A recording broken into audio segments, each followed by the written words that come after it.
اعوذ باللہ من الشیطان الرجیم، بسم اللہ الرحمن الرحیم۔ سورہ سبا مکی، آیات 1 تا 9، رکوع 1۔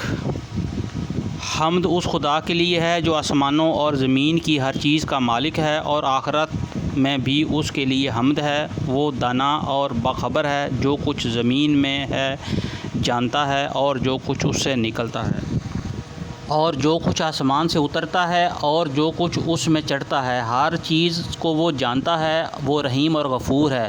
منکرین کہتے ہیں، کیا بات ہے کہ قیامت ہم پر نہیں آ رہی ہے؟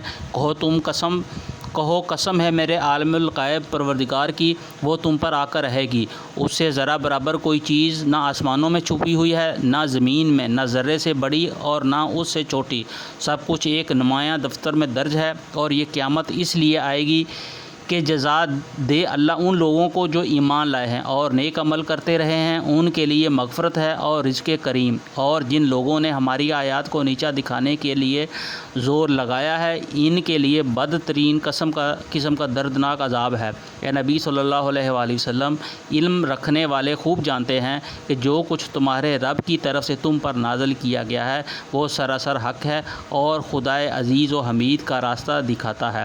منکرین لوگوں سے کہتے ہیں، ہم بتائیں تمہیں ایسا شخص جو خبر دیتا ہے کہ جب تمہارے جسم کا ذرہ ذرہ منتشر ہو چکا ہوگا، اس وقت تم نئے سرے سے پیدا کر دیے جاؤ گے۔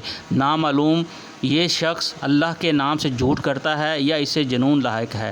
نہیں، بلکہ جو لوگ آخرت کو نہیں مانتے وہ عذاب میں مبتلا ہونے والے ہیں، اور وہی بری طرح بہکے ہوئے ہیں۔